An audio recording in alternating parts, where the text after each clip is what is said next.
27-ാം അധ്യായം 6-7 വാക്യങ്ങൾ. യഹോവ മോശയോട് അരുളി ചെയ്തത്: സെലോഫഹാദിൻ്റെ പുത്രിമാർ പറയുന്നത് ശരി തന്നെ. അവരുടെ അപ്പൻ്റെ സഹോദരന്മാരുടെ ഇടയിൽ അവർക്കൊരു അവകാശം കൊടുക്കണം. അവരുടെ അപ്പൻ്റെ അവകാശം അവർക്ക് കൊടുക്കണം. സെലോഫഹാദിൻ്റെ പുത്രിമാർ പറയുന്നത് ശരി തന്നെ. 1996 ആ വർഷം പുറത്തിറങ്ങിയ മലയാള ചിത്രമാണ് ഹിറ്റ്ലർ. ഹൈസ്കൂൾ കാലഘട്ടത്തിൽ കണ്ട ചിത്രമാണ്. ഹിറ്റ്ലർ മാധവൻകുട്ടിയാണ് കേന്ദ്ര കഥാപാത്രം. നമുക്കറിയാം, ഹിറ്റ്ലർ മാധവൻകുട്ടി കർക്കശ സ്വഭാവക്കാരനാണ്. കുടുംബത്തിൻ്റെ മേൽ ആധിപത്യം പുലർത്തുന്ന ഒരു വ്യക്തിത്വമാണ്. തൻ്റെ നാട്ടിലുള്ള ചെറുപ്പക്കാരോട് നിയന്ത്രണമില്ലാത്ത ദേഷ്യം പുലർത്തുന്ന ആളാണ് ഹിറ്റ്ലർ മാധവൻകുട്ടി. കാരണം ഈ മാധവൻകുട്ടിക്ക് ഇളയ 5 സഹോദരിമാരുണ്ട്. ഈ 5 പെൺകുട്ടികളെ ആ പ്രദേശത്തെ ചെറുപ്പക്കാർ വേട്ടയാടുമോ? കാമുകന്മാരുടെ കഴുകൻ കണ്ണുകൾ ഈ 5 സഹോദരിമാരെ ബുദ്ധിമുട്ടിക്കുമോ? ഇത്തരം ആശങ്കകളെ, അനുഭവങ്ങളെ അതിജീവിക്കാനുള്ള മാധവൻകുട്ടിയുടെ പരിശ്രമമാണ് ഹിറ്റ്ലർ എന്ന ചിത്രത്തിൻ്റെ കഥാസാരം. വളരെ രസകരമായി ആ കഥ നമ്മോട് പറയുന്നത്, കുടുംബത്തിലെ 5 പെൺകുട്ടികളെ സുരക്ഷിതമാക്കാൻ ഒരു സഹോദരൻ നടത്തുന്ന പ്രയാണം, കുടുംബത്തിലെ പെൺകുട്ടികളെ സമൂഹത്തിൽ നിന്ന്, കാമുകന്മാരിൽ നിന്ന് രക്ഷിക്കാൻ ഒരു ജ്യേഷ്ഠൻ നടത്തുന്ന പരിശ്രമം. ഇതാണ് ആ ചിത്രത്തിൻ്റെ സാരാംശം. ഇങ്ങനെ 5 പെൺകുട്ടികളുള്ള ഒരു കുടുംബത്തെ സംബന്ധിച്ചാണ് ഇന്ന് പങ്കിടാനുള്ളത്. ഈ 5 പെൺകുട്ടികളുടെ പിതാവിൻ്റെ പേര് സെലോഫഹാദ് എന്നാണ്. സംഖ്യാപുസ്തകം 27-ാം അധ്യായം 5 പെൺമക്കളുള്ള ഒരു പിതാവിൻ്റെ ചിത്രം വ്യക്തമായി നമുക്ക് രേഖപ്പെടുത്തി നൽകുകയാണ്. ആ കുടുംബത്തിന് ഒരു പശ്ചാത്തലമുണ്ട്. ആ കുടുംബത്തെ ചുറ്റിപ്പറ്റി സമൂഹം നൽകിയിരിക്കുന്ന ചില നിയമങ്ങളുണ്ട്. ആ നിയമങ്ങൾ ഇതൊക്കെയാണ്: കുടുംബത്തിൽ ആൺമക്കളില്ലെങ്കിൽ ആ പെൺകുട്ടികൾക്ക് പൂർവികമായി കിട്ടിയിരുന്ന സ്വത്ത്, പിതാവിൻ്റെ അവകാശം പെൺകുട്ടികൾക്ക് കിട്ടാൻ യാതൊരു തരവുമില്ല. ആൺമക്കളില്ലാത്തതുകൊണ്ട് പാരമ്പര്യമായി പൈതൃകമായി കിട്ടിയ സ്വത്ത് പിതാവിൻ്റെ സഹോദരങ്ങളിലേക്ക് ചെന്നു ചേരും. അങ്ങനെയെങ്കിൽ കുടുംബത്തിലെ പെൺകുട്ടികൾക്ക് യാതൊരു അവകാശവും പിതൃസ്വത്തിൽ സാധ്യതയില്ലാതിരുന്ന നിയമം നിലനിന്നിരുന്നു. നിർഭാഗ്യവശാൽ സെലോഫഹാദ് മരണപ്പെട്ടു പോയപ്പോൾ ഈ 5 പെൺകുട്ടികൾ തങ്ങൾക്ക് കൈവരേണ്ട സ്വത്തിൽ ഒന്നും ലഭിക്കാതെ നിൽക്കുന്നൊരു ചിത്രമാണ് സംഖ്യാപുസ്തകം 27-ാം അധ്യായം നമുക്ക് വരച്ചു നൽകുന്നത്. ഈ ദിവസത്തിന് അങ്ങനെ ഒരു പ്രത്യേകത ഉണ്ട്: പെൺകുട്ടികളുടെ ഞായർ, പെൺമക്കളുടെ ഞായർ. എന്തുകൊണ്ട് ആൺകുട്ടികൾക്കൊരു ഞായറില്ല? എന്തുകൊണ്ടാണ് ഈ പെൺകുട്ടികൾക്ക് മാത്രമായി ഒരു ഞായർ? ഇത്തരത്തിലുള്ള ഒരുപാട് ചോദ്യങ്ങൾ ഒരുപക്ഷെ നമ്മുടെ മനസ്സിൽ നിശ്ചയമായി വന്ന് ചേർന്നിരിക്കാം. എന്തുകൊണ്ട് പെൺകുട്ടികൾക്കൊരു ഞായർ എന്ന് ചോദിച്ചാൽ, ചില വർഷങ്ങൾക്ക് മുൻപ് നമ്മുടെ രാജ്യത്തിൽ ഉന്നാവോ എന്ന സ്ഥലത്തൊരു പെൺകുട്ടി പീഡനത്തിനിരയായി. ആ പെൺകുട്ടിയെ ആശുപത്രിയിൽ നിന്ന് കോടതിയിലേക്ക് കൊണ്ടുപോകുമ്പോൾ ആ വാഹനം അഗ്നിക്കിരയാക്കി. ആ വാഹനം അഗ്നിയാൽ ആളിക്കത്തുമ്പോൾ ഇടയ്ക്കെപ്പോഴോ ആ പെൺകുട്ടിക്ക് ബോധം വന്നു.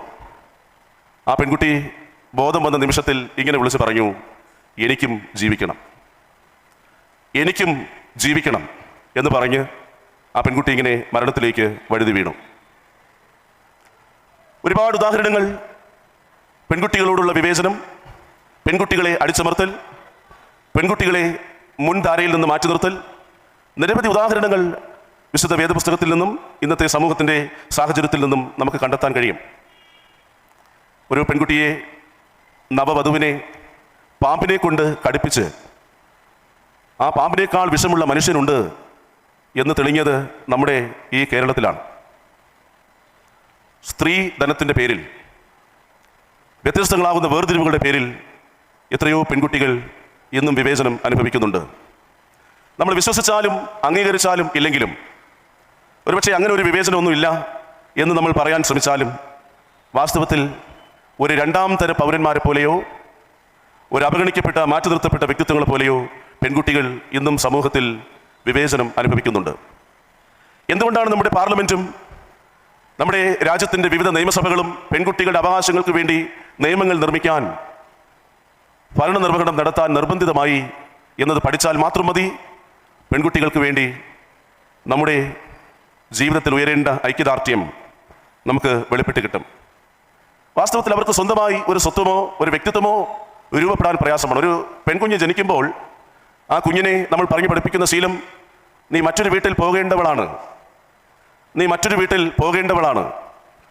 വിവാഹം കഴിയുമ്പോൾ നമ്മൾ ആ പെൺകുട്ടിയെ വിളിക്കുന്നത് നീ വന്നു കയറിയവളാണ്, നീ വന്നു കയറിയവളാണ്. ഇങ്ങനെ മറ്റുള്ളവരുടെ വീട്ടിൽ പോകേണ്ടവളെന്നും വന്നു കയറിയവളെന്നും വിളിച്ചുകൊണ്ട് വ്യക്തമായൊരു സ്വത്വമോ വ്യക്തിത്വമോ നൽകാതെ പ്രതിസന്ധികളിൽ ഏർപ്പെടുന്ന പെൺകുട്ടികൾ.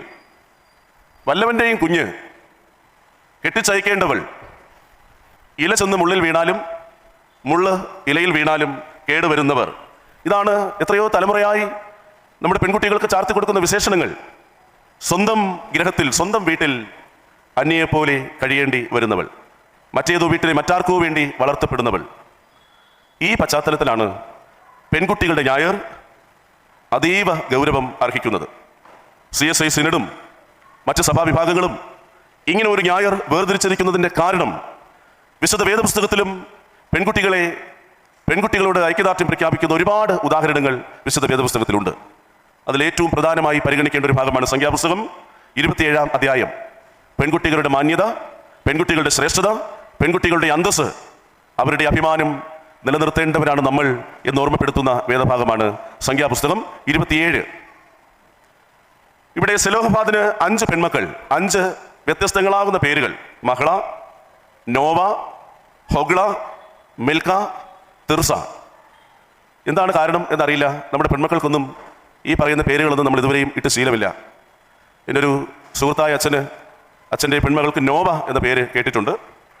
അല്ലാതെ നമ്മുടെ കുഞ്ഞുങ്ങളെ ധൈര്യത്തോടെ വിളിക്കാൻ കഴിയുന്ന പേരുകളാണ് മഹ്ള, ഹൊഗ്ള, മിൽക്ക, തിർസ. ദൈവം എങ്ങനെയാണ് ഈ പെൺകുട്ടികളുടെ ശ്രേഷ്ഠത നിലനിർത്തിയത്? 3 ലളിതമായ വിചാരങ്ങൾ ചുരുക്കമായി പറഞ്ഞ് അവസാനിപ്പിക്കാം. എങ്ങനെയാണ് ദൈവത്തിൻ്റെ ഇടപെടൽ ഈ 5 പെൺമക്കളുള്ള കുടുംബത്തിലേക്ക് സാധ്യമായത്? 3 കാര്യങ്ങൾ. ഒന്നാമത്, ഈ കുടുംബത്തെ നമ്മൾ ശ്രദ്ധിച്ചാൽ നമുക്ക് കാണാം 5 പേരും അവരുടെ അവകാശത്തിന് വേണ്ടി, അവരുയർത്തുന്ന ആശയത്തിന് വേണ്ടി ഒരുമിച്ച് നിൽക്കുകയാണ്. ഏകോപനത്തെ പരിഗണിക്കുന്ന ദൈവത്തിൻ്റെ ഇടപെടൽ എന്ത് ശ്രദ്ധേയമാണ്. ഈ 5-ൽ ഏതെങ്കിലും ഒരാൾ മകനുണ്ടായിരുന്നെങ്കിൽ സ്വാഭാവികമായും പിതാവിൻ്റെ സ്വത്ത് ആ മകനിലേക്ക് ചെന്നു ചേരും. പിന്നെ അവിടെ തർക്കങ്ങളില്ല, അവകാശത്തിന് വേണ്ടിയുള്ള പോരാട്ടമില്ല, അവിടെ എതിർസ്വരങ്ങളില്ല, വിമർശനങ്ങളില്ല, വിയോജിപ്പുകളില്ല. പക്ഷേ 5 പെൺകുട്ടികളുള്ള ഒരു കുടുംബത്തെ നമ്മുടെ മുൻപിൽ വയ്ക്കുകയാണ് ഉദാഹരണത്തോടെ. 5 പെൺകുട്ടികൾ, ഏകോപനത്തെ പരിഗണിക്കുന്ന ദൈവം, ഒരുമിച്ച് ചേരാൻ, യോജിപ്പോടെ നിൽക്കാൻ, ചേർന്ന് നിന്നാൽ ദൈവത്തിൻ്റെ മക്കൾ എന്ന മഹാപദവി, ആ അംഗീകാരം നമുക്ക് അർഹമായി വന്നു ചേരും എന്നതാണ് പാഠം. ജീവിതത്തിൻ്റെ പ്രതിസന്ധികളിൽ ഒരുമിച്ച് നിന്നാൽ നിലവിലിരിക്കുന്ന ഏത് നിയമങ്ങളും പൊളിച്ചെഴുതപ്പെടും, ഏത് പാരമ്പര്യങ്ങളും തകർക്കപ്പെടും, ഏത് പൈതൃകവും ദൈവം വ്യത്യാസപ്പെടുത്തും. മനശ്ശെയുടെ കുടുംബത്തിൽപ്പെട്ട സെലോഫഹാദിന് 5 പെൺമക്കൾ, സഹോദരന്മാരില്ലാത്ത 5 പെൺമക്കൾ. എപ്പോഴാണ് ഒരു നിയമം മാറി മറിയുന്നത്? നിലവിലിരിക്കുന്ന ഒരു നിയമം എപ്പോഴാണ് മാറുന്നത്? ഓരോ സമൂഹത്തിനും പുതിയ നിയമങ്ങൾ രൂപപ്പെടുന്നത് നിലവിലെ നിയമങ്ങളുമായി ബന്ധപ്പെട്ട് ചില ആശയക്കുഴപ്പങ്ങൾ ഉണ്ടാകുമ്പോഴോ നിയമങ്ങൾക്ക് കാലപ്പഴക്കം സംഭവിക്കുമ്പോഴോ ആണ്. മകനില്ലാത്തതിൻ്റെ പേരിൽ പെൺകുട്ടികൾക്ക് അവകാശം നഷ്ടപ്പെടുക എന്നത് ഒരു വലിയ പ്രതിസന്ധിയായി ഈ പെൺകുട്ടികൾ ഒരുമയോടെ ഉയർത്തുകയാണ്. സാധാരണ ഇങ്ങനെയുള്ള പ്രശ്നങ്ങളൊക്കെ വരുമ്പോൾ മോശ ഒരു നിർദ്ദേശം കൊടുക്കും, ഒരു പരിഹാരം കൊടുക്കും. പക്ഷേ ഇവിടെ മോശെ ദൈവത്തോട് ആലോചന ചോദിക്കുകയാണ്. ഒരു പ്രതിസന്ധി മുൻപിലിരിക്കുമ്പോൾ, ഒരു അവകാശ തർക്കം മുൻപിലിരിക്കുമ്പോൾ മോശെ ദൈവത്തോട് ചോദിക്കുകയാണ്. മരുഭൂമിയിൽ വെച്ച് അപ്പൻ മരിച്ചുപോയ ഒരു കുടുംബം, പിതാവ് നഷ്ടപ്പെട്ടു പോയ 5 പെൺകുട്ടികൾ, തങ്ങളുടെ അപ്പൻ ഇല്ലായ്ക കൊണ്ട് കുടുംബത്തിൻ്റെ പേരില്ലാതാകുന്നത് എങ്ങനെയാണ് എന്ന ചോദ്യത്തോടുകൂടി നിൽക്കുന്ന പെൺകുട്ടികൾ. സംഖ്യാപുസ്തകം 27-ാം അധ്യായം 5-ാമത്തെ വാക്യം, മോശെ അവരുടെ കാര്യം യഹോവയുടെ മുൻപാകെ വെച്ചു. ഇതാണ് നമ്മുടെ ആത്മീയ ജീവിതത്തിൻ്റെ അടിസ്ഥാനം. നമ്മുടെ അവകാശങ്ങൾ കവർന്നെടുക്കപ്പെടുമ്പോൾ, മുന്നോട്ട് ചുവടുവെക്കാൻ കഴിയാതെ പ്രതിസന്ധികളിലാകുമ്പോൾ, നമ്മൾ ചില പ്രശ്നങ്ങളിൽ നിലച്ചു പോകുമ്പോൾ മോശെ അവരുടെ കാര്യം ദൈവത്തിൻ്റെ മുൻപാകെ വെച്ചു. ദൈവത്തോട് ആലോചന ചോദിച്ചു, ദൈവത്തോട് പരിഹാരം ചോദിച്ചു. ഏകോപനത്തെ പരിഗണിക്കുന്ന ദൈവം. 5 പെൺമക്കൾ ഒരുമിച്ച് നിൽക്കുന്നു. മോശെ അവർക്ക് വേണ്ടി ഇടവിൽ നിൽക്കുന്നു. ദൈവം അവരെ സഹായിക്കാൻ സന്നദ്ധനായി മുൻപിൽ നിൽക്കുന്നുണ്ട്. എന്താണ് ദൈവം കൊടുത്ത മറുപടി? അതാണ് 6-ാമത്തെയും 7-ാമത്തെയും വാക്യം. യഹോവ മോശയോട് പറഞ്ഞ മറുപടി ഇതാണ്: സെലോഫഹാദിന്റെ പുത്രിമാർ പറയുന്നത് ശരി തന്നെ. നമ്മുടെ ആത്മീയ ജീവിതത്തിൽ ഒരുപാട് ആശയക്കുഴപ്പങ്ങൾ ഉണ്ടാകാം. ഏതാണ് ശരി, ഏതാണ് തെറ്റ്, ഏതാണ് നന്മ, ഏതാണ് തിന്മ, ഏതാണ് നീതി, ഏതാണ് അനീതി? ഒരുപാട് ആശയക്കുഴപ്പങ്ങൾ. ആരെയാണ് വിശ്വസിക്കേണ്ടത്? ഒരുപാട് കൺഫ്യൂഷനുകൾ, ആശയക്കുഴപ്പങ്ങൾ. ഒരു വ്യക്തമായ തീരുമാനമെടുക്കാൻ കഴിയാത്ത പല പ്രതിസന്ധികളും നമ്മുടെ മുൻപിലുള്ളപ്പോൾ ദൈവം അടിവരയിട്ട് പറയുകയാണ്, ആ പെൺകുട്ടികൾ ഉയർത്തുന്ന വാദങ്ങൾ ശരിയാണ്. തങ്ങളുടെ പിതൃസ്വത്ത്, തങ്ങളുടെ അവകാശം പഴയ കാലത്തിന്റെ ഏതോ നിയമത്തിന്റെ പേരിൽ നഷ്ടപ്പെട്ടു പോകുന്നു. പിതൃസ്വത്ത് കൈവശമായി കിട്ടേണ്ട അനുഭവം നഷ്ടപ്പെട്ടു പോകുന്നു. ആ പെൺകുട്ടികളുടെ ന്യായം, ആ പെൺകുട്ടികൾ ഉയർത്തുന്ന അവകാശവാദം ശരി തന്നെ. ഏകോപനത്തെ പരിഗണിക്കുന്ന ദൈവം. 2, ഈ കുടുംബം നമ്മുടെ മുൻപിൽ വെക്കുന്ന 2-ാമത്തെ പ്രത്യേകത, ദൈവം ഇടപെടുന്നതിൻ്റെ സൂചന. എഴുതി തള്ളിയതിനെ പരിഗണിക്കുന്ന ദൈവം. സഹോദരന്മാരില്ലാതെ അപ്പൻ മരണപ്പെട്ടു പോയാൽ പിന്നെ ആ പെൺകുട്ടിക്ക് യാതൊരു സാധ്യതയുമില്ല, യാതൊരു അവകാശവുമില്ല. ആ കുടുംബത്തിൽ യാതൊരു സ്ഥാനവും സാധ്യതകളുമില്ലാതെ ആ പെൺകുട്ടികൾ അനാഥരായി മാറുകയാണ്. ഒരു സാധ്യതയും ഇല്ലാതായി മാറുകയാണ്. എഴുതി തള്ളുക. ഈ വാക്ക് നമ്മൾ കേട്ടിട്ടുള്ളത് ബാങ്കുമായി ബന്ധപ്പെട്ടാണ്. എഴുതി തള്ളും. നമ്മുടെ സാരമായ സാമ്പത്തിക ക്ലേശങ്ങളൊക്കെ എഴുതി തള്ളാറുണ്ട്. നമ്മുടെ ജീവിതത്തിൽ നമ്മൾ പലരെയും എഴുതി തള്ളാറുണ്ട്. മോശയുടെ കാലത്ത് സംഖ്യാപുസ്തകം പഠിപ്പിക്കുന്ന പാഠവും ആ കുടുംബത്തിൽ ആൺമക്കളില്ലാത്ത പെൺമക്കളെ എഴുതി തള്ളാറുണ്ട്. പക്ഷേ എഴുതി തള്ളുന്നതിനെ പരിഗണിക്കുന്ന ദൈവം. ഇത് ദൈവത്തിൻ്റെ ഒരു ശീലമാണ്. ആരെയെല്ലാം തള്ളിക്കളഞ്ഞുവോ അവരെ പരിഗണിക്കുന്ന ദൈവം. ലൂക്കോസ് സുവിശേഷം 20-ാം അധ്യായം 17-ാമത്തെ വാക്യം, തള്ളിക്കളഞ്ഞ കല്ല് മൂലക്കല്ലായി മാറ്റുന്ന ദൈവം. ആർക്കും വേണ്ടാത്തവരെ, ആരും പരിഗണിക്കാത്തവരെ പരിഗണിക്കുന്ന ദൈവം. എന്തുകൊണ്ടാണ് നമ്മുടെ ദൈവം അങ്ങനെയുള്ളവരെ ചേർത്ത് പിടിക്കുന്നത്? കാരണം യേശുവിൻ്റെ ജീവിതം പരിശോധിച്ചാലും യേശുവും തള്ളപ്പെട്ട നിലയിലായിരുന്നു ജീവിതം നയിച്ചത്.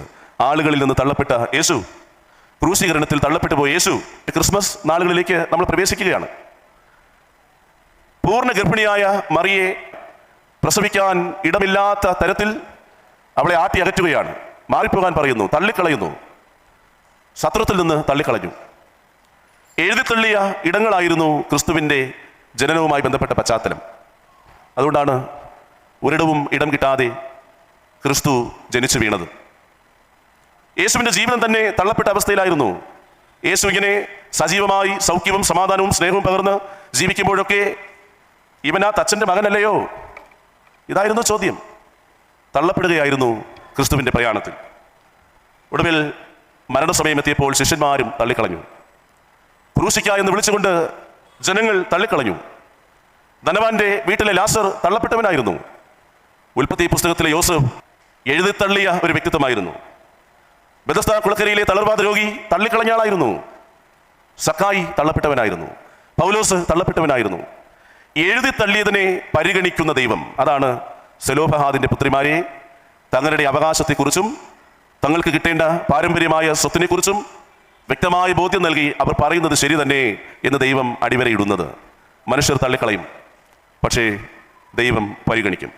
3, എതിർ സ്വരങ്ങളെ പരിഗണിക്കുന്ന ദൈവം, വിമർശനങ്ങളെ സ്വീകരിക്കുന്ന ദൈവം, വിയോജിപ്പുകളെ അംഗീകരിക്കുന്ന ദൈവം. എതിർ സ്വരങ്ങളോട് നമുക്ക് വലിയ അസഹിഷ്ണുതയാണ്. എതിർത്ത് പറയുന്നവരോട് നമുക്ക് ഇഷ്ടക്കേടുണ്ട്. പ്രത്യേകിച്ച് നമ്മുടെ രാജ്യ സംവിധാനമായിരുന്നാലും ഭരണ സംവിധാനങ്ങളായിരുന്നാലും പ്രതിപക്ഷം പാടില്ല, പ്രതിപക്ഷം പാടില്ല എന്ന് കരുതുന്ന ഒരു കാലത്ത് നമ്മൾ ജീവിക്കുകയാണ്. ഓരോ തിരഞ്ഞെടുപ്പുകളിലൂടെയും പ്രതിഫലിച്ചു കൊണ്ടിരിക്കുന്നത് അതുതന്നെയാണ്. നിഷ്ക്രിയമാകേണ്ട, ശൂന്യമാകേണ്ട പ്രതിപക്ഷം, എതിർ സ്വരങ്ങളെ അടിച്ചമർത്തുന്ന കാലം. ഇവിടെ നമ്മൾ സൂക്ഷ്മതയോടുകൂടി വായിക്കണം. ഈ 5 പെൺകുട്ടികൾ എവിടെയാണ് ചെന്ന് നിൽക്കുന്നത് തങ്ങളുടെ അവകാശത്തിന് വേണ്ടി? സംഖ്യാപുസ്തകം 27-ാം അധ്യായം 2-ാമത്തെ വാക്യം, അവർ സമാഗമന കൂടാരത്തിന്റെ വാതിൽക്കൽ മോശയുടെയും എലയാസർ പുരോഹിതന്റെയും പ്രഭുക്കന്മാരുടെയും സർവ്വസഭയുടെയും മുൻപാകെ നിന്ന് പറഞ്ഞത് എന്തെന്നാൽ, വളരെ ഗൗരവത്തോടെ പരിഗണിക്കേണ്ട ഒരു പ്രവർത്തനമാണ് ഈ പെൺകുട്ടികളുടേത്.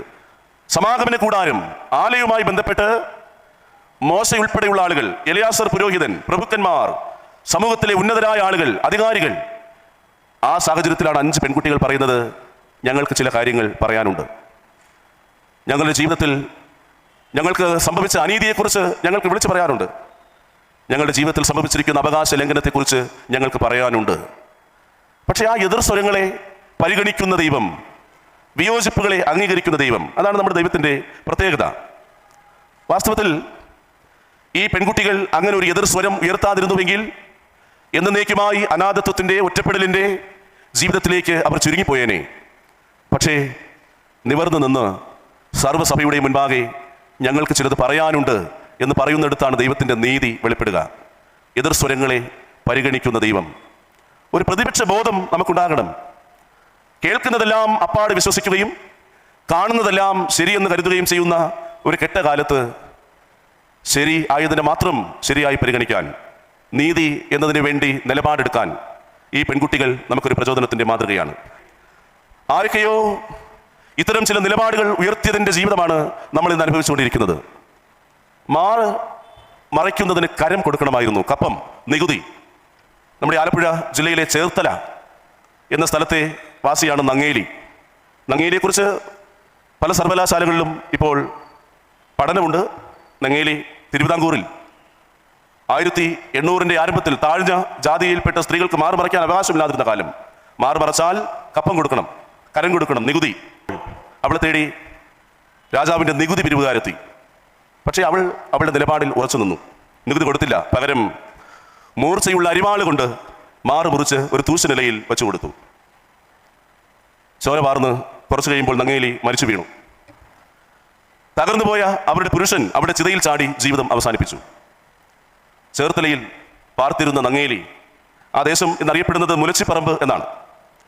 ചരിത്രത്തിൽ ഒരു കളങ്കമായി അവശേഷിക്കുന്ന ആ കരത്തിനു വേണ്ടി പോരാടിയ പെൺകുട്ടിയുടെ പേര് നങ്ങേലി എന്നാണ്.